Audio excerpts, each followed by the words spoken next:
lisangi omalt poolt, et ma arvan, et hästi meeldiv on, kui sellest kujuneks nagu mingit moodi vestlus või arutelu rohkem kui see, et ma pean mingisuguse aja mingisugust monoloogi ja kui on küsimusi, siis julgelt kohe küsida, et ma loodan, et mul mõttelõng ei lähe kaotsi, et teema on minu jaoks väga tuttav ja pigem on okei mind ka katkestada.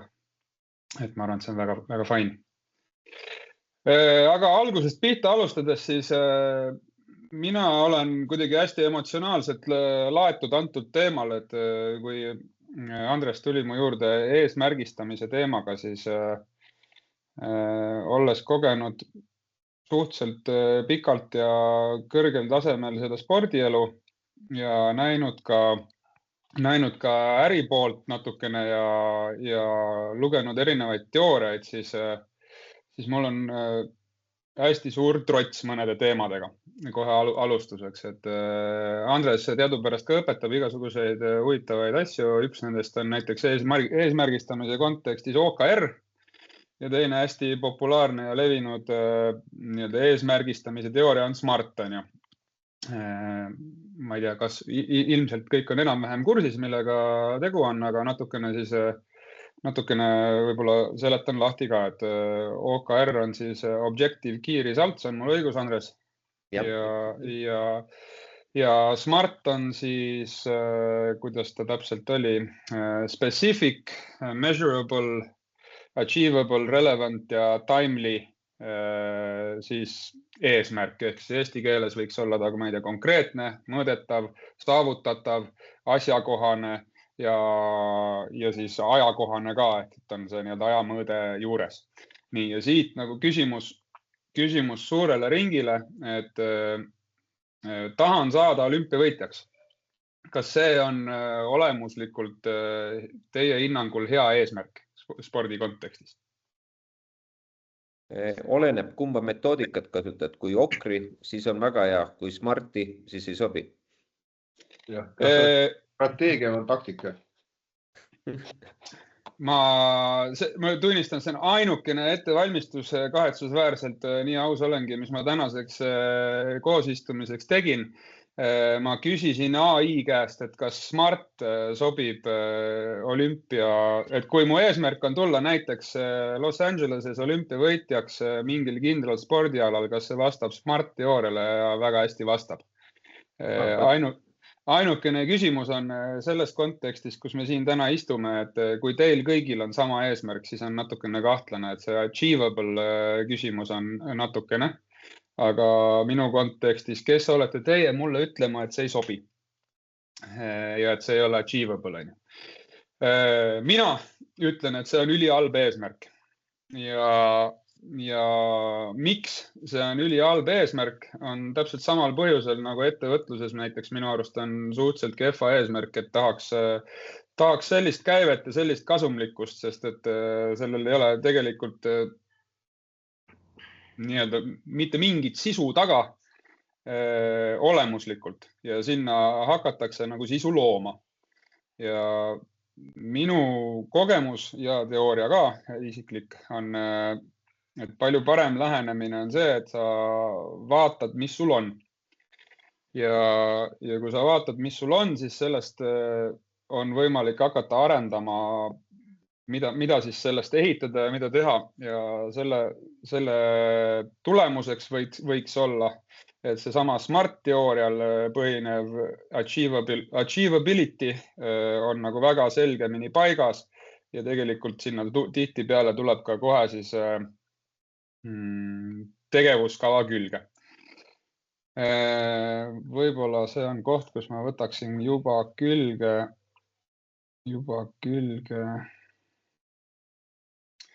mingisuguse ekraani jagamise. Display settings, sorry. Nii.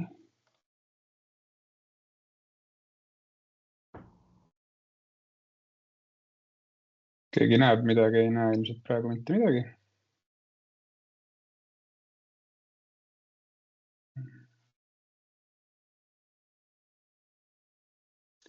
Nii, kas nüüd on midagi näha? On. Väga uhke. Selle tarbeks, et üldse nagu liikuma hakata ja päriselt nagu mõistlikult eesmärgistada olen mina, see on tehtud Eestis noortele olümpialootustele, see konkreetne asi. Ja ma ei näe mitte mingit põhjust, miks ei võiks sama asja rakendada tegelikkuses ükskõik mis tasemel. Lõviosa sellest ei ole kuidagi minu väljamõeldis ja on tegelikult laialt levinud kirjanduses ja kättesaadavas nii-öelda siis purjespordi teoorias ka ilusti olemas juba varsti 20 aastat. Ja millele see siis tugineb, on selline, kuidas, mul on endal siin kinni, siin, niimoodi. On siis enda võimete hindamine, et tegelikult kui me hakkame eesmärgistama, siis enne, kui me üldse seda teha saame, oleks mõistlik vaadata otsa, et kus sa tänasel päeval oled. Ja siis saab teha nii-öelda selle nullnivoo. Et umbes samasugune pie chart või mitte umbes, vaid isegi täpselt samasugune konkreetsel juhul on sellises raamatus nagu Be Your Own Sailing Coach, mis on Laseri ja Ilka treeneri poolt kirjutatud aastal 2008. Ja see võtab tegelikult purjetamise olemuse väga-väga hästi kokku, et mis tahud asjasse puutuvad. Need on siis iseseisev ettevalmistus, võistluskohaga kohanemine, tehnika, taktika, strateegia, meteoroloogia, reeglid, füüsiline toitumine, kehakaal, psüühika, treeningpäevik, kohalolu tööpaadiga, finantsid ja usk projekti ja siis kõike hinnata 10 palli skaalal. Tundub suhteliselt straightforward, ma usun teile kõigile ja paljud on kindlasti seda ka näinud ja paljud on kindlasti ka sellist hinnangut iseendale mingis mahus teinud. Ja see on kõik väga õige. Ja sellest tingituna kindlasti tekib mingisugune arusaam sellest, et millega on vaja rohkem vaeva näha, millega on vaja vähem vaeva näha, millega on nagu suhteliselt hästi ja millega on nagu natukene kehvemini. Asi, mida mina olen nagu korduvalt ja korduvalt näinud, eriti noorte puhul, on see, et tegelikult see enesehinnang on hästi optimistlik, mis nagu iseenesest spordi kontekstis on ääretult õige psühholoogia koha pealt, sest et selleks, et teha maailmatasemel sporti, teinekord on vaja olla totralt ja naiivselt optimistlik. Aga oma nii-öelda treeningplaanide ja metodoloogia ülesehitusel on hästi oluline, et me kõik oleksime oma plaane tehes ja iseendale hinnanguid andes maksimaalselt objektiivsed. Et kui ma ütleme, ühe korra kunagi protestiruumis panin täppi ja selle tõttu arvan, et mul on reeglitest arusaamine kindlasti 10/10, siis see on ilmselt suhteliselt naiivne arusaam, et sama loogika kehtib nagu kõikide nende pie charti osadega, mida peaks siis olema 20 siin. Ja see on oluline, et nendesse nii-öelda naiivsetesse eduelamustesse me ära ei upuks. Et võib-olla veel, mis on hästi oluline spordi kontekstis tervikuna, on, et see on röögatu töö ja see vajabki nii-öelda mingisugust natukene jaburat ambitsiooni, et üldse võtta selliseid nagu kaugele ulatuvaid ja kõrgeid eesmärke, sest et nende saavutamine tegelikult nagu objektiivselt hinnatuna on suhteliselt ebatõenäoline ja ebamõistlik.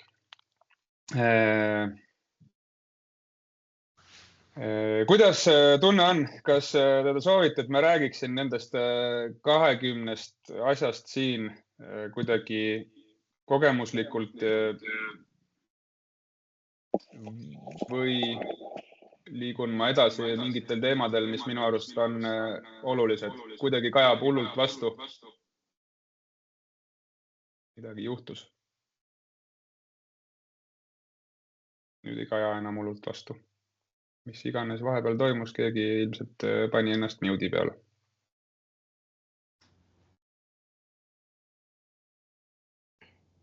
Vaikus. Andres, sina vist, jah, sul on mikker kinni.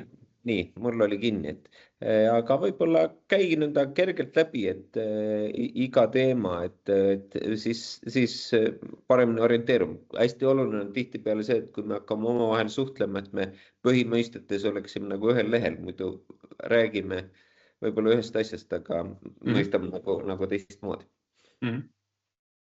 No, hakkame pihta siis näiteks sealt võistluskohaga kohanemisest, et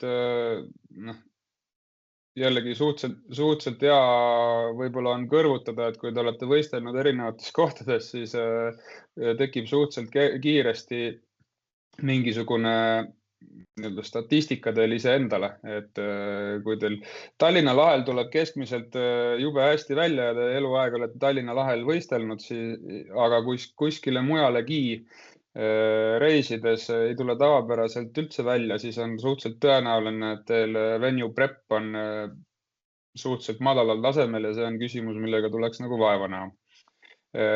Enne kui ma neid kõiki veel läbi käin, siis tegelikult mis on nagu hästi oluline on see, et kõrvaltvaataja pilk on loomulikult oluliselt objektiivsem tihtipeale kui iseenda pilk. Ja kõikidel nendel teemadel, kui teil on mingisugune tugiisik või liige, kellega seda kõrvutada, kellelt nõu küsida, siis see on alati mitte üksi tänuväärne, vaid selles suhtes absoluutselt kindlasti väga-väga vajalik, et saada asjaga kiiresti ja efektiivselt edasi liikuda. Nii, tehnika all on siin tegelikult, kui mina ei eksi, siis siin ei ole mõeldud mitte selles suhtes nagu paati kui sellist, vaid on mõeldud paadi küljes olevat tehnoloogiat. Ja minu arust on ka siin tegelikult juttu sellest, kuidas paadiga ümber käia. Taktika võiks olla nagu suhteliselt selge, et taktika on võistlusolukorras paadi vastu, kuidas lahendatakse paadi vastased olukorrad. Strateegia on siis stardile eelnev plaan, mis siis on tuul, ained, pilved ja kõik muu, millest lähtuvalt tehakse võistlussõiduks plaan, mis ei lähtu sellest, kuidas lahendada paadi vastu olukordi. Meteoroloogia tegelikult on ka siis, juba ütlesin, meteoroloogia on siis pilved, vesi ehk hoovus, lained. Reeglid on reeglid, mida me kas järgime või ei järgi, mida saab natukene painutada, mida ei saa natukene painutada, et tippspordis kahetsusväärselt, nii nagu paljudes teistes elualades, kui tahta nihutada piire, siis tihtipeale nihutatakse ka reegleid ja mängitakse teadupärast mitte ilmtingimata ja alati reeglite piires, vaid kombatakse ka kas ja kui palju on võimalik neid rikkuda ja neid ületada. Erinevates plaadiklassides on erinevad fookused loomulikult. No, näiteks Ilkas on kindlasti üks teema on pumpamine. Ma tunnistan ausalt, ma ei ole aeroga kunagi kuskil tiitlivõistlustel võistelnud, et kuidas aeros on selle propulsioniga ja pumpamisega. Praktiline küsimus, keegi võiks vastata, mind väga huvitab. Jälgitakse küll, ütleme, et nii alla kui ülestuud, et kuigi aero puhul on olemas ka selline asi, et vist klassireeglis, et kui on üle 10 sõlmetuud, siis nagu lastakse vabaks. Aga vabaks on ainult allatuules või krüssus? Allatuules ainult. Nädal või paar tagasi oli kõva vestlus käis Worldwide grupis, kui panite tähele.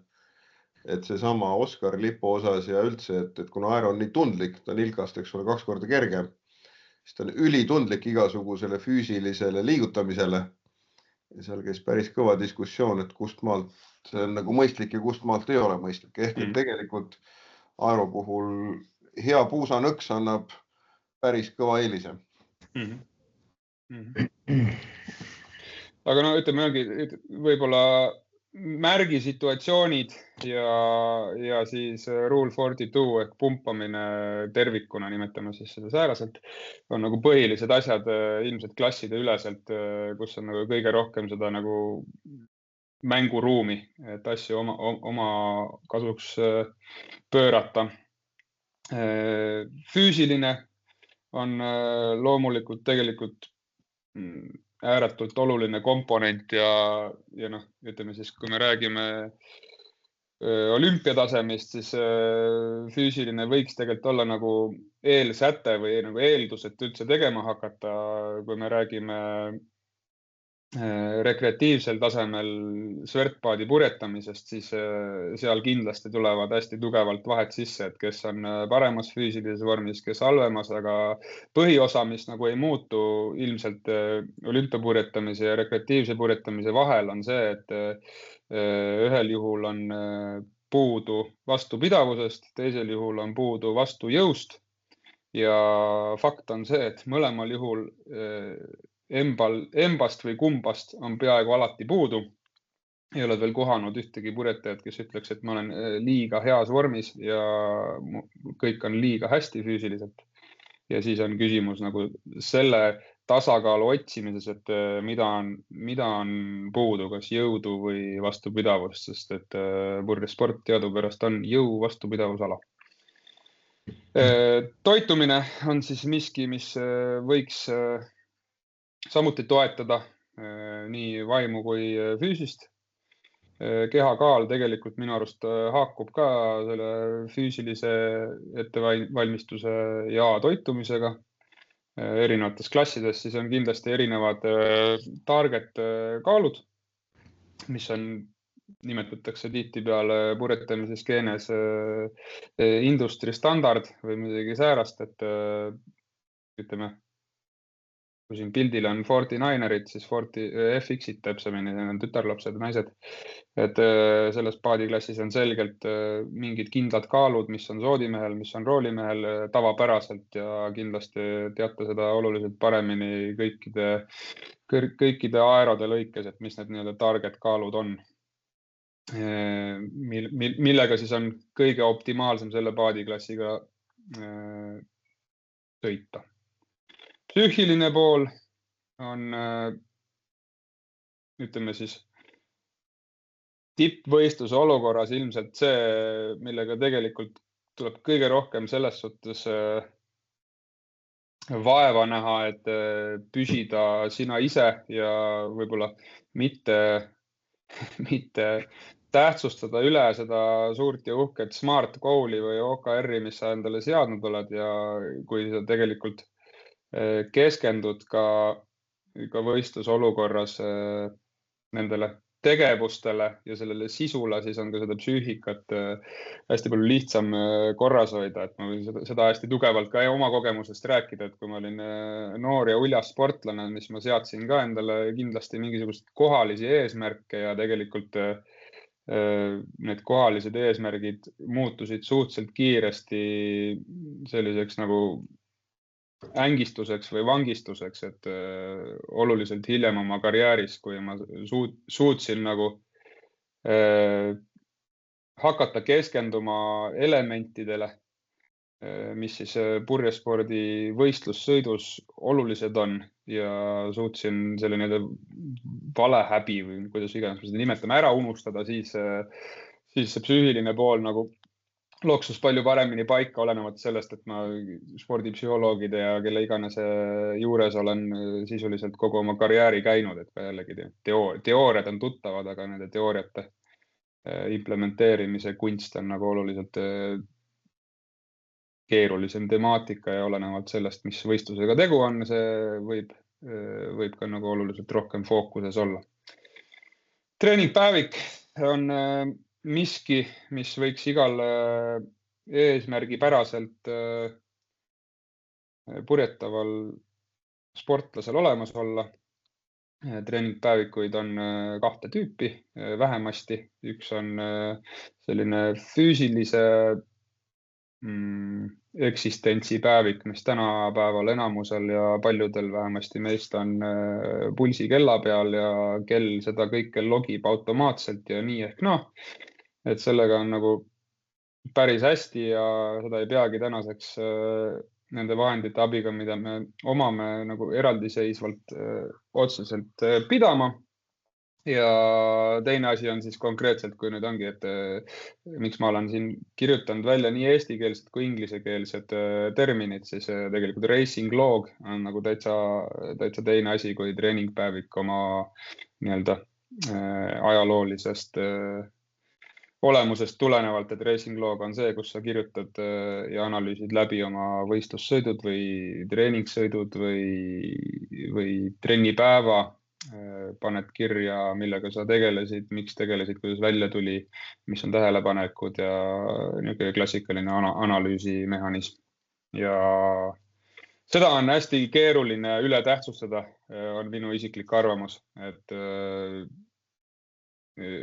isegi kui sa ei tee kohe mingeid suurepäraselt häid järeldusi, sest et tihtipeale inimestel suur osa ideid on kehvad ideed, aga kui sa teed seal mingid järeldused ja nad juhtuvad aja möödudes kujunema tõendatult kehvadeks ideedeks, siis sa vähemalt saad tagasi minna ja vaadata, et mis sa selle kirja panid, kuidas sa selle järelduseni jõudsid ja saad nagu asuda muutma ja sul on jällegi nagu mingisugune punkt, millele tugineda. Concentration kohalolu on siis võistlusolukorras,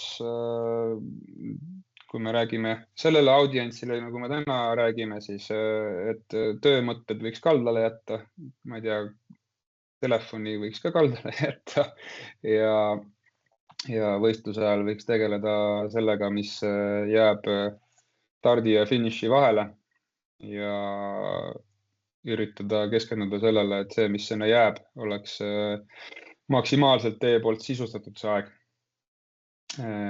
Tööpaadiga on suhteliselt selge asi, ma loodan, et oleks paat aukude vaba. Ei tea, kas aerosid võib vahatada või ei või vahatada, aga ühesõnaga, et see nii-öelda preparation võistluseks oleks maksimaalselt hästi tehtud. Et otsad oleks sellised, mis libiseks piisavalt hästi, aga mitte liiga hästi ja mida kõike veel. Finantsid on see, et teie mõtted või plaan oleks võimalik ellu viia, et saaks sinna võistlema minna, kuhu te soovite võistlema minna. Usk projekti on väga selge lihtsalt 1-10, et kui teostatav teie hinnangul see on, sest et teoreetiliselt on täitsa okei ka, olenemata sellest, et see justkui on achievable, seada kergemini saavutatavaid eesmärke ja vähem kergemini saavutatavaid eesmärke ja sellest tingitult siis võib ka seda usku projekti successi erinevalt mõtestada. Iseseisev ettevalmistus on siis, mina nimetaks seda niimoodi, et kõikide nende eelseisvatega strateegiliselt ja rutiinselt tegeleda võimeline olemine. Et olen oma karjääris näinud ka palju selliseid sportlasi, kes on peaaegu võitmatud, kui neil on üks või mingisugune kindel treener kõrval, aga kui see treener juhtub liikuma kuskile parematele jahimaadele või lähevad mis iganes põhjustel teed lahku, siis ka sportlasel ei tule nagu mitte miskit välja, et olemuslikult eriti aeropurjetamine, samamoodi nagu ilka või laseri purjetamine on individuaalspordiala ja tegelikult merel tuleb see kõige olulisem hetk või need kõige olulisemad hetked tuleb saada iseseisvalt hakkama ja seetõttu ka see nii-öelda plaanide ja treeningtsükli ülesehitus iseseisvalt või ütleme siis ennast vastutavana hoides on ülioluline. Nii. küsimusi vahele?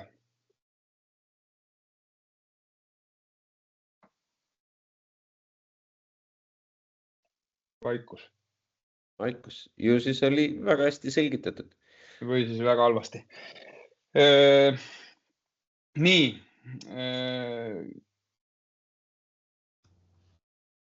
Aga siis ma jätkan sealt, kus mina näen, et tegelikult nagu kõige rohkem Eesti purjetamises aastaid juba tegelikult nii-öelda vajaka jääb. Et kui niimoodi siis suhteliselt laia pintsliga, nimetame sääraselt, värvida, siis minu arust on nagu Eestis suures pildis on nagu kogu know-how olemas, on aastaid olemas, et mitte öelda, et on alati olemas olnud. Ja tegelikult meil on olnud ju ajaloos väga edukaid purjetajaid. Me oleme väga kokkuhoidev ja väike kogukond. Me kindlasti, nii nagu ka täna, saame üksteiselt avatult küsida, kuidas sa seda teed, kuidas sa toda teed, kuidas sa kolmandat kohta teed. Ja tegelikult sellega ongi nagu väga hästi. Mure on minu hinnangul selles, et purjetamine oma olemuselt on tehnikasport. Ja mida ma selle all mõtlen, on see, et lõpuks on kõige olulisem see, mida sina teed stardist finišini. Ja see, ma puudutasin selle psüühika all seda ja strateegia ülesehitusele ja meteoroloogia. Kõik võib siia enam-vähem alla lahterdada, aga üli oluline on see, mida me teeme stardist finišini. Ja nüüd on selline slaid, millega ma ütlen vahele, et ma kindlasti jagan seda slideshow'd ja palun teil kõigil, kui te ei ole seda eelnevalt teinud, siis nende pie chartide peal päriselt enda tänast olustikku värvida. Enesehinnangu võrdlusbaasiks teie ei pea võtma olümpia või MM-i laevastikku, te võite võtta oma nii-öelda eesmärgist sellest Smart Goal'ist või OKR Goal'ist, sellest, et tahan saada selleks või tolleks goal'ist lähtuva nii-öelda taseme ja sellega ennast kõrvutada. Ja hästi oluline lihtsalt on see, et seda kõrvutusmomenti, nagu ma vist enne mainisin ka, et seda vahepeal nagu ei muuda, et üks päev tundub, et on kõik väga hästi ja teine päev tundub, et on natukene kehvemini, et ma toon reaalselt meie noortest olümpialootustest näite, et ma olen palunud neil samamoodi neid täita ja ma aitan neil neid teinekord mõtestada ja eelmine talv täitsime neid natukene ja siis olid sellised klassikalised 5, 6, 7 skoorid ja siis ühe Eesti karikasarja võistluse järel äkitselt olid enam-vähem kõik skoorid 10. Küsisin, et mis siis vahepeal juhtus. Juhtus see, et see kodanik, kellest ma räägin, oli võistluse võitnud ja tundis ennast Eesti koduses konkurentsis väga hästi ja siis ma küsisin vahele, et kelle vastu me ennast siis kõrvutame, siis ta vahepeal oli selle sassi ajanud, et ta tahab saada olümpiamängudele ja tahab saada olümpiavõitjaks. Ja tol hetkel keset suve, siis kuna ta oli eduelamus olnud, siis ta hakkas ennast kõrvutama 16-aastaste Eesti noortega, kes ei vasta siis sellele eesmärgi püstitusele, mis ta endale on seadnud. Et see on hästi oluline, et püsiksite nagu sellel teemal ree peal, piltlikult öeldes. Nii. Aga edasi, et mille taha enamus olukordades Eesti purjetajatel maailma tasemel asjad jäävad. Et sisuliselt ma tahaks öelda nagu nii positiivses või optimistlikus toonis, et kõik meie noored olümpiaklassides ja muudes klassides, kes jõuavad juunioride tiitlivõistlustele ja omavad seda ambitsiooni, et liikuda Eestist välja ja käia juunioride tiitlivõistlustel. Ma olen ja jõuavad seal näiteks kuldlaevastikku või kuskile sellise objektiivselt mõõdetava väga hea tulemuse nii või selle lävele, siis nad on suhteliselt suure tõenäosusega kõik väga andekad purjetajad, kes suudavad kogu strateegia, meteoroloogia, reeglite ja kogu muu selle eelmise slaidi rägastikus suhteliselt edukalt hakkama saada. Nüüd, kust tuleb vahe sisse suurriikidega, on tehnika ja paadi käsitsemine. Ehk et mida sa reaalselt teed, kuidas sa teed ja miks sa teed. Ja see on see, kus tegelikult nagu purjesport, mis on hästi tore oma olemuselt selle poole pealt, et me käime merel ja meile meeldib öelda, et ükski päev ei ole täpselt samasugune nagu see eelmine päev, siis paadi käsitsemise kontekstis on tegelikult ülioluline see korratavus ja see muudab meie selle treeningprotsessi, kuidas ma ütlen, üli ebaseksikaks, et see on kahetsusväärselt sama nüri nagu enam-vähem kõikidel teistel spordialadel. Ja see on tegelikult nüüd eesmärgistamisest rääkides kõige kriitilisema tähtsusega, see on minu väide. Ta võid selle vastu vaielda, võid selle omaks võtta või öelda, et see on täielik mögajutt.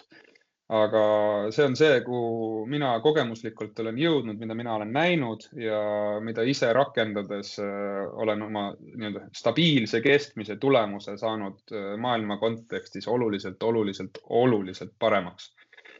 Ja mis see siis on?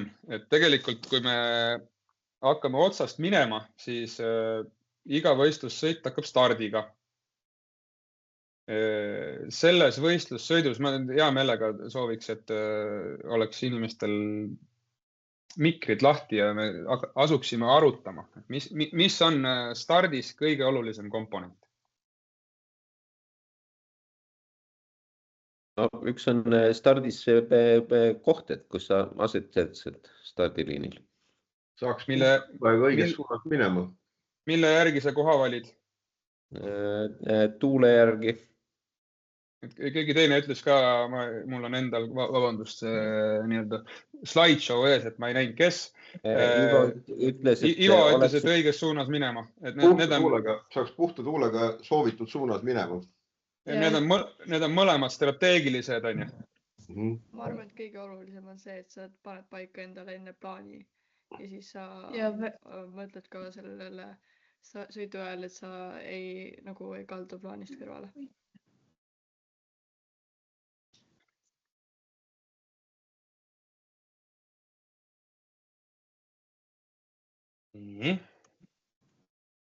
Need on, mina väidan, et need on kõik strateegia ja kuidas võistlussõitu üles ehitada küsimused. Nii.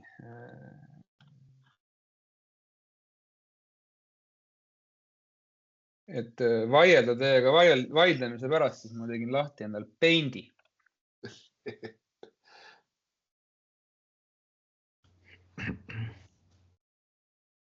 Stardiliin.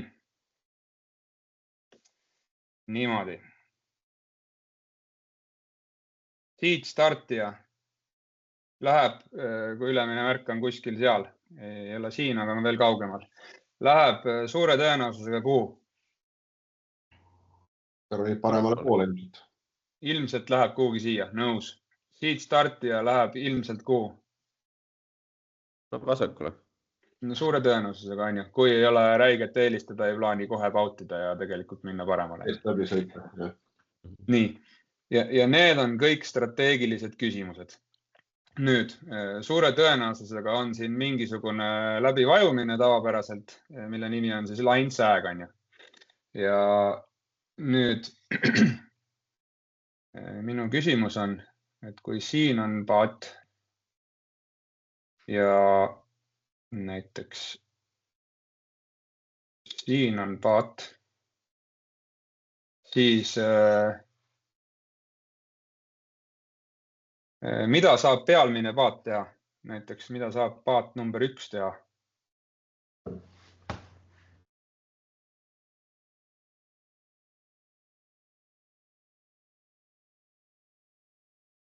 Ise küsin, ise vastan. Meelega joonistasin need nii kokku. Paat number 1 ei saa mitte midagi teha, sellepärast et paat number 2 on ta surunud kinni. Ehk et tekitanud olukorra, kus paat number 1 ei ole ruumi kiirendamiseks. Olete te minuga nõus? Ja. Ja paat number 2 on tekitanud, kui siin päriselt paate ei ole, või näiteks siin järgmine paat on nii kaugel. Paat number 2 on tekitanud endale olukorra, et ta on surunud enda peal oleva paadi kinni. Peal olev paat temast tänu sellele 98% olukordadest üle ei sõida. Ehk et kui sõidab, siis ilmselt tuul on läinud paremale või paremalt on tulnud tugev vagi, mis on jällegi meteoroloogia teema juba. Ja on selline asi, mida võiks siis strateegiat kujundades arvesse võtta. Ja alla ta on jätnud endale ruumi vajadusel anda käiku, vajadusel saab sõita kõrgust. Ja lisaks, kui nüüd sidudes ära strateegiaga, ärge saage must hetkegi valesti aru selles kontekstis, et ma ei ütle, et alati selle harjutuse point kindlasti ei ole, et alati startige keskelt, see ei ole absoluutselt point. Aga sellel sportlasel siin number 2 on võimalik minna vasakule, on võimalik minna paremale ja on võimalik sõita keskelt, sellepärast, et ta sai stardist ära, sest et see paat ei sõitnud tast üle ja sellest paadist ta suure tõenäosusega sõidab üle. Ehk et nüüd tulles tagasi selle juurde, siis stardis on oluline paadi käsitsemine sääraselt, et sinu pealt startival paadil ei oleks ruumi kiirendada ja sinul oleks alati ruumi kiirendada. Mis tähendab, et sa pead oskama seista. Vajadusel rääkisime enne rule 42-st, vajadusel skallida, kui see võimalus on, vajadusel uutsida, on selline väljend nagu krääbida veel, ehk et lükata puripakki ja proovida liikuda üles tuult oma paadiga ja kõik muu selle juurde kaasnev ja siis stardikiirendus, mis on pesuehtne lihtsalt nii-öelda paadi käsitsemise manööver, mis on alati korratav ühte samamoodi, täpselt sama asi, täpselt samas järjekorras, mida peab tegema. Otsad tõmbad peale täpselt samas järjekorras igal juhul, täpselt samad liigutused ja kogu asi on täpselt sama. Mitte midagi ei ole vaja mõelda, lihtsalt on vaja teha. See kõlab ilmselt hästi jaburalt, eriti olukorras, kus me oleme Optimist klassist harjunud vaatama ja treenerid on meile rääkinud, et nüüd ikka vaata, kust see tuul tuleb ja siis sõida õigele poole. Ja kui sa sõidad õigele poole, siis sa oled üleval märgi sees. Aga nüüd tulles tagasi selle, kui ma oskaksin tulla tagasi enda selle peindi juurde, siis kui sa stardid sääraselt, et sinu pealtuule paat vajub kohe ära, sest et sa oled tekitanud sellise olukorra ja alla on sul võimalus kiirendada või hoida kõrgust, kui sa seda peaksid soovima, siis hoiad endal kõik optsioonid lahti. Ja see stardi küsimus on puhtalt paadi käsitsemise temaatika. Ja see, mida te kõik ütlesite ühest suust, et vabasse tuulde õigele poole, loomulikult see kõik on õige, aga see on strateegia. Ja kui nüüd keegi teie kõrval mõtleb nii, nagu mina just mõtlesin, siis te ei saa sõita sinna, kus te soovite sõita, sest et ta on toppinud ennast teie alla, surunud teie kiirenduse ruumi kinni ja paneb teid sellega automaatselt, te olete ilmselt kõik seda oma elus kogenud, 20 sekundit peale starti sundolukorda, kus te asute otsima vabat tuult. Vastab tõele? ilmselt vastab tõele, vaikus on. Seda öeldes siia vahele, siis päris nii lihtne kahjuks ei ole, et on üks ja sama manööver, nagu ma just ütlesin stardikiirenduse kontekstis, et tegelikult olen aeroga sõitnud ja laseriga olen hästi palju rohkem küll sõitnud, aga selle koha pealt on hästi sarnased paadid, et ütleme, makroskaalal saab veel mikromaks minna, aga makroskaalal on tegelikult enam-vähem kõik manöövrid ja paadi käsitsemise temaatikad jagunevad 5 tuuleklassiks. On siis M, on inglise keeli marginal, on selline, et kus nipet-näpet enam-vähem saab võistelda. Päris täpselt ei tea, kas start antakse, aga kui juba antakse, siis ilmselt ära ei katkestata. Hästi vaikne ühesõnaga. On siis vaikne tuul, mis on selline klassikaline Eesti suvetuul. Siis on keskmine, mis võiks olla selline hea suve nord-vest Tallinna lahel pärast lõunal, mingi siukene 12-14 knotsi. Siis on tugev tuul, mis on umbes kuni mingi 20-22 knotsi ja siis on nii-öelda survival mode, kus on ka tegelikult täiesti nagu eraldiseisvad ja oma käsitsemise teooriad ja tehnikad. Nii, aga kui on hea start tehtud, siis mis on järgmine asi, mida peaks meeles pidama?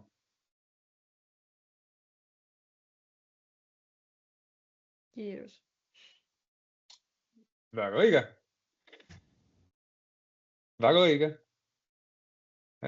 Järgmine asi, mida on vaja meeles pidada ja milles on vaja hea olla, mis on komponent number 2 peale starti, on straight line speed krüssus ehk paadi otsejooneline kiirus. Selle kohta on hästi palju uurimustöid, ma neid täpseid protsente ei mäleta, aga viimasena tegi seda Inglise koondis, kui nad valmistusid Tokyo olümpiaks minule teadaolevalt. Ja minu arust see oli mingi 76% või midagi sellist, rääkides strateegiast, meteoroloogiast, reeglite tundmisest, taktikast ja kõigest muust, siis 76% krüssus viibitud ajast ühe mehe paatide või ühe naise paatide sportlased vaatavad paadivööri. Miks? Oma paadivööri. Sellepärast, et oma paadivööri vaadates tunnetab sportlane kõige paremini oma paadi kiirust ja paadi kiiruse saavutamine on kõige olulisem komponent. Me jällegi maast madalast räägime, kuidas me vaadake ringi, märgake kõike, mis teie ümber toimub ja see kõik õige. Aga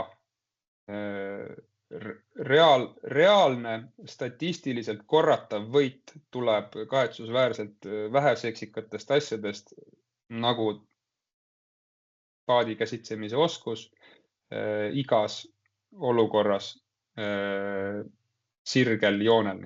See ei tähenda, et ei rooli paati. See vastupidi tähendab, et kuidas te roolite ja mida te teete seal paadis soodi ja muude trimmi elementidega. Aga see on kõige olulisem asi. Et kui me räägime strateegiast, siis see võib olla teil ja te võite olla hirmandekad, see võib olla 90% ajast õige. Aga siis on teil väga selgelt üks väga kehv mahaviskesõit alati olemas. Aga mina ei ole veel ühtegi sportlast oma karjääris kohanud, kes 90% ajast teeb õige poole otsuse oludes, kus siis poole valik on oluline. Sest tihtipeale see ei ole üldse oluline, et on maailmas palju selliseid kohti, kus puhub nii-öelda nagu föönist ja tuleb lihtsalt paadiga kiire olla. Nii, kui on tehtud see väike asi, et olla krüssus kiire, straight line, siis tuleb tegelikult järgmine komponent. Ühel või teisel hetkel te paudite. ja mida vaiksem tuul, seda suurem osakaal on paudil, kus siis mida tugevam tuul, siis seda olulisem on loomulikult see, et te kaotaksite paudiga maksimaalselt või kaotaksite paudiga minimaalselt ehk et võimalikult vähe paat aeglustuks. Mingites oludes, teoreetiliselt väga vaiksetes, on võimalik paudiga vastupidiselt siis hoogu juurde saada, mis siis mingist hetkest kvalifitseerub jällegi Rule 42 ehk pumpamiseks. Nii. Kui olete paudi ära teinud, siis ühel või teisel hetkel te teete teise paudi veel ja siis te jõuate selle straight line speedi abil ülemisse märki ja siis on selline manööver, milleks on ülemise märgi võtt. Ja see on väga selge koht, kus tehakse väga suured vahed tihti peale sisse. Eriti suurtes fliitides, seal tuleb natukene ütleme, strateegiat ka mängu, et ongi, kui sa tead, et sa tahad minna tagant tuules näiteks eelduslikult, et meil on worst või inner loop, et me ei lähe backstacki, siis kui sa tead strateegiliselt, et sa tahad minna seest kaarega, siis on sul natukene üks tehnika paadi käsitsemise kontekstis ja kui tahad minna väljast kaarega, siis teine. Aga sellelegi vaatamata, et see, kuidas sinna saada, see on puhtalt nagu paadi käsitsemise teema ja mitte midagi muud. Nii. Siis tuleb allatuule kiirus, straight line speed. Jällegi, ütleme, purjetamismaailmas mina olen Eesti kogukonnas päris palju näinud ja kuulnud, kuidas see on kuidagi püha lehm, et keegi on tagant tuules jube kiire. Ääretult ebatõenäoline, et see jube kiire inimene leiab alati üles kõik kõige paremad pagid. Tihti peale need kõik kõige kiiremad inimesed on võimelised sõitma läbi fliidi ehk praktikas siis nii-öelda mitte väljast ega seest kaarega, vaid kõigi keskelt ja vahelt ja lihtsalt palju kiiremini kui kõik ülejäänud. Ja see on suurepärane tõestus sellest, et tegelikkuses on kõik nii-öelda selle paadi käsitsemise straight line speedi taga kinni. Siis me jõuame alla märki, eelduslikult, et me võtsime taganttuule ja inner loopi, ehk et on jällegi käsitsemine märgivõtt, alumise märgivõtt, väga selge komponent, tehniline, kuidas seda teha sääraselt, et ennast mängida parimasse võimalikku positsiooni või olustikku märgivõtu järel, et see on loomulikult eesmärk. Kuidas teha sellesse, me täna ei hakka süvitsi minema. Siis on põhimõtteliselt sama asi uuesti, nagu me teame, siis on oluline küsimus, et mitu ringi on ja siis kui juhtumisi on trapetsrada, siis ühel hetkel on sul ka veel backstagi kiirus oluline ja täpselt nii lihtne purjetamine ongi. Mitte ühtegi keerulisemat komponenti enam juures ei ole. Ja kui te need kõik asjad masterite, siis ma olen nõus oma pea pakule panema. Te olete siga head purjetajad. Müstiliselt ja äkitselt saab korda teie strateegia. Te muutute jube targaks. Te teete jube vähe vigu.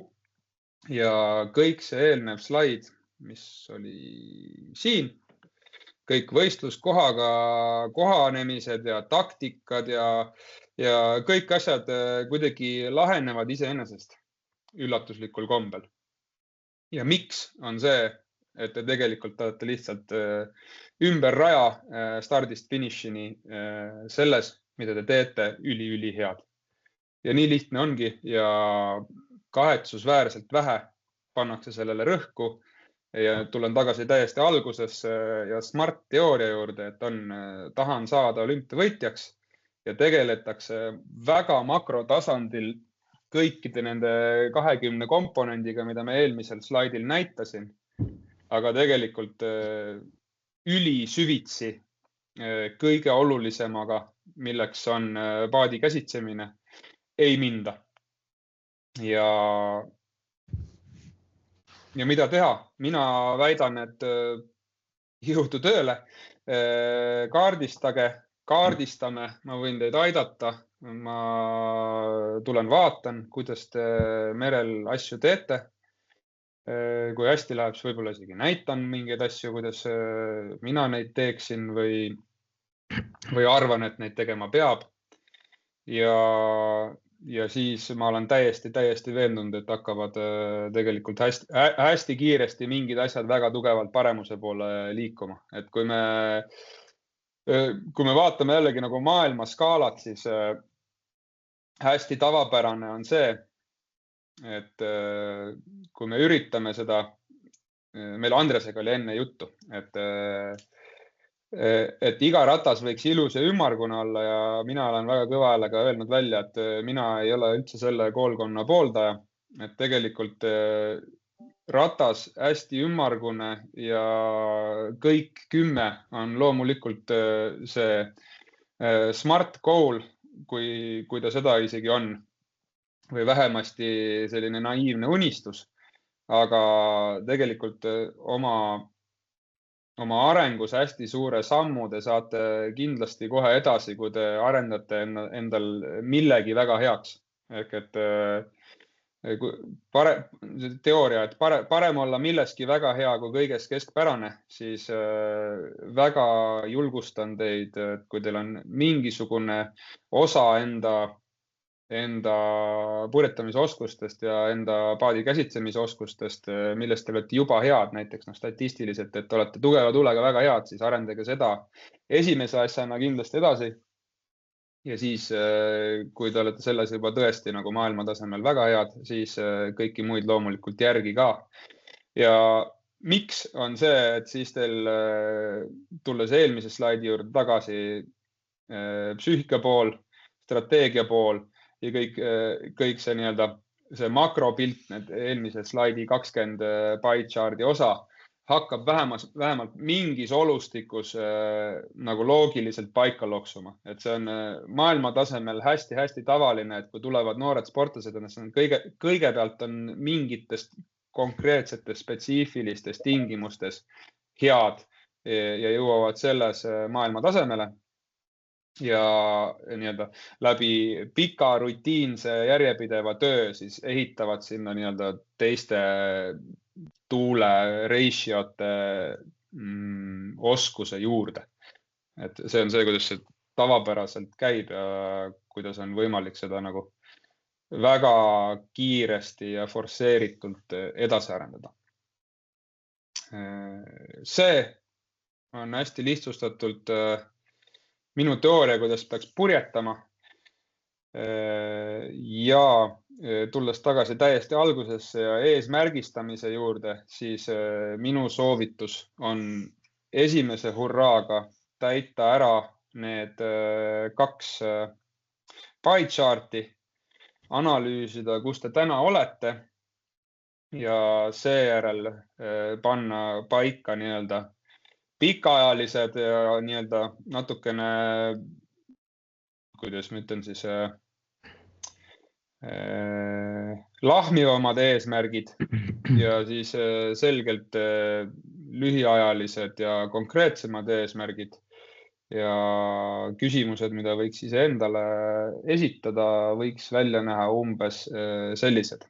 Et nagu ma enne juba rääkisin, et tegelikult esimese asjana võiks kaardistada, et milline on täna tugevaim külg, see on nagu hästi oluline omadus ja teadmine, et millistes oludes juba oled hea, mis vajab enim järeleaitamist, milles on ka hästi oluline, et milles te tunnete, et te saate nagu hästi lihtsasti edasi, et need on nagu nii-öelda low hanging fruit teooria kontekstis mõistlik kohe ära lahendada. Need, millega arenemises on raskusi, need ilmselgelt võtavad rohkem aega ja on, ütleme siis, kontekstis tagaplaanil, kui nii võiks öelda. Ja siis loomulikult, kui me räägime eesmärkide poole pürgimisest, siis need siis liigituvad pikaajaliseks tegelikult nagu mitme hooaja peale, loodetavasti ka teil, siis hooaja fookuseks on ju, ja siis konkreetse kuu, nädala ja kuni sinnamaani välja, et tegelikult mida ma ei öelnud ja mis on minu arust nagu kõige kriitilisem asi üldse, kui sellest eelmisest slaidist veel rääkida, siis kui te käite merel, siis võib-olla see on mitte maailma parim audients, kus seda nii nagu mustvalgelt ja kannaga näkku stiilis öelda, aga et palun ärge käige merel ja palun ärge käige merel, et kas teil oli teisipäevak, oli nii või? Või mis päeval te võistlusi tegite? Meil on treeningud muidu teisipäev ja neljapäev. Et kui te lähete teisipäeviti ja neljapäeviti koos merele ja siis on teoreetiliselt näiteks stardid ka või midagi sellist, siis see eesmärk trennis ei ole või suure eesmärgi poole püüeldes ei tohiks olla see, et ma üritan seal võistlussõidus esimene olla. Et treeningu eesmärk on treenida ja treeningu eesmärk on treenida mingisugust konkreetset asja. Et kui me räägime jällegi sellest, et me jaotame 5 tuulekategooriaks ja igas tuulekategoorias on mõningad elemendid, mida treenida, siis alati olenemata sellest, kas on tuul idast, lõunast, põhjast, läänest, on ta vaikne või tugev, on mingisugune element, mida on alati võimalik treenida.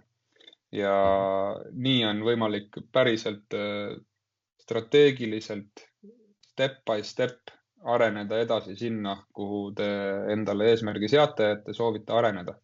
Et see on kõige jaburam asi üldse, mida ma olen näinud nii spordis kui äris, et inimesed käivad trennis ja käivad tööl, sest et nad on lepinguliselt kokku leppinud, et nad 9-5 seal käivad.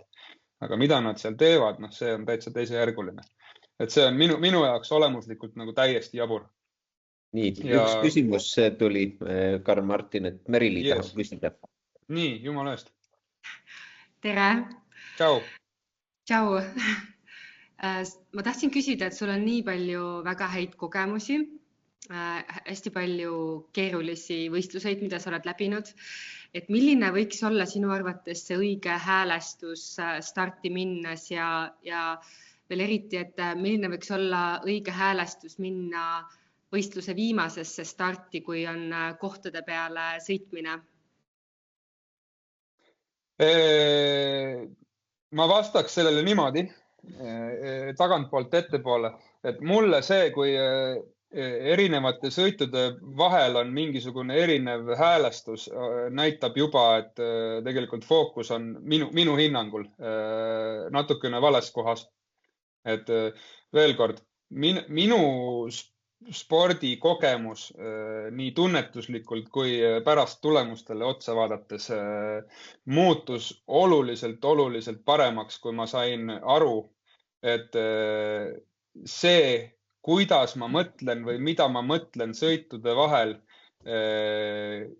olukorras, kus võib-olla mõni sõit on olulisem kui teine, on täiesti irrelevantne võrreldes sellega, mida ma sõidu stardist finišini teen. Ehk et mida mina üritan endale sisendada alati on see, et mida mul teha on vaja.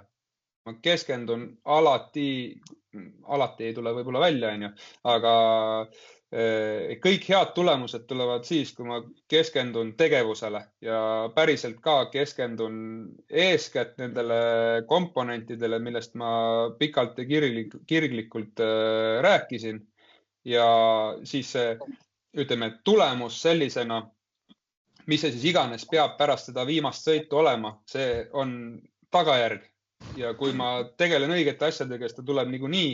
Ja kui ma mõtlen sellele, et nüüd ma pean olema nii mitmes, siis suure tõenäosusega mul jääb unarusse mingisugune oluline komponent võistlussõidu kontekstist ja siis ma ei saavuta seda niikuinii ja siis ma olen pärast pettunud.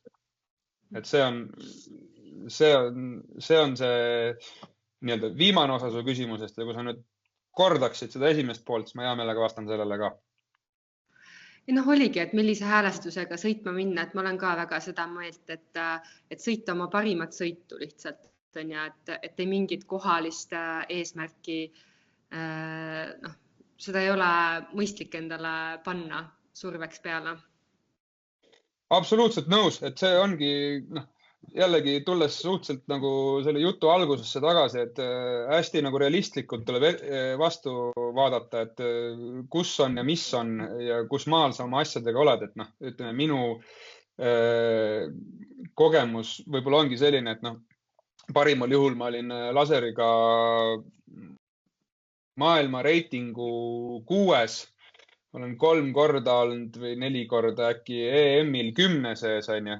Ja iga kord, kui ma endale paneksin eesmärgiks, et nüüd ma tahan küll medali võtta, siis ma suure tõenäosusega olen Silver Fleetis, sest ma nagu keskendun täiesti valedele asjadele. Mul on täiesti mingi vale pinge sees ja kui ma lihtsalt lähen sõitma oma sõitu ja ütleme siis see mentality, kui sa küsisid tegelikult esimese otsas, siis see võiks olla põhimõtteliselt selline, et mul on täiesti suva, mis saab. Et tihtipeale, kui me vaatame ka mingeid lõunamaa noori sportlasi, siis nad nagu olemuslikult jääb mulje, et neil on nagu täitsa savi.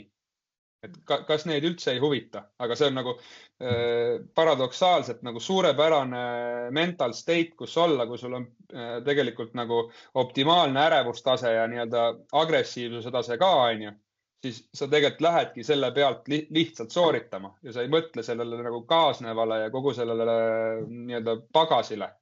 Ja siis tulebki parim sooritus.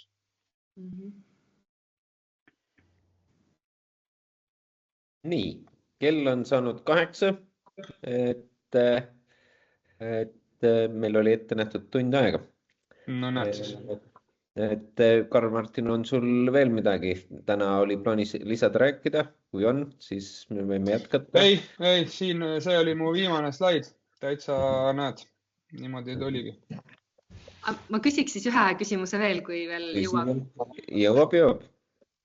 Et kuidas nagu häälestada ennast või kuidas mõelda, kui nagu sõidu algus on läinud täiesti halvasti? Veel kord, mida sa kontrollida saad? Sa saad, kuidas end häälestada? Ütleme siis õpiku vastus on ju see, et ära anna alla ja pinguta lõpuni. Jällegi tulles tagasi siis siia, siis mis valikud sul tegelikult on? Sul on 3 valikut, väidan mina. Üks valik on anda alla. See on mu mahaviske sõit, siit ei tule niikuinii mitte midagi. Teine valik, mis päris tihti on tegelikult suhteliselt hea valik ja mis on strateegiline otsus, on see, et ma panen risti vastasnurka kõigist teistest. Et see on fakt, et kui sa oled kuskil midagi kehvasti teinud ja sa oled tagaaja rollis, siis jällegi rääkides statistikast, rääkides tõenäosusest, siis see, et sa täpselt samasuguse sõiduga, nagu sa tavaliselt teed, saad tagasi sinna, mis on see nii-öelda sinu koht, see on suhteliselt ebatõenäoline. Ja nüüd, kuidas sa sellele kohale tagasi saad, on see, et sa suurendad riski. Ja kui sa suurendad riski, siis reward on tore, aga tegelikult see vastu pükse saamise võimalus on ka päris kõrge. Ja kolmas variant on sõita täpselt seda sõitu, mis sinu oskused ja sisetunne lubab ja keskenduda jällegi sellele siin. Keskenduda nendele elementidele. Et hästi tihti on isegi, ma ei tea, Helly Hansenitel ja ma ei tea, kellel iganes veel on mingid sellised kampaaniad, et between the elements ja need looduse 5 elementi ja nii edasi. Et need on tegelikult nagu võistluspurjetamise elemendid, millega tuleb tegeleda ja mu väide on see, nagu Merili ütles, et ma olen palju näinud ja palju käinud, siis see on see, millega kõik suurriigid tegelevad ja miks tegelikult nagu olümpiaklasside maailmas tihtipeale sealt suurriikidest tulevadki hästi kiiresti noored peale. See ei ole sellepärast, et neil on sportlased, kes näevad roosalt või lillalt pagisid ja on 6. põlve purjetajad ja teate küll, et see anne läheb põlvest põlve. See on sellepärast, et neil on treenerite know-how, nad panevad need poisid ja tüdrukud noorest peale õigeid asju tegema ja nad ei raiska aega merel. Väga hea.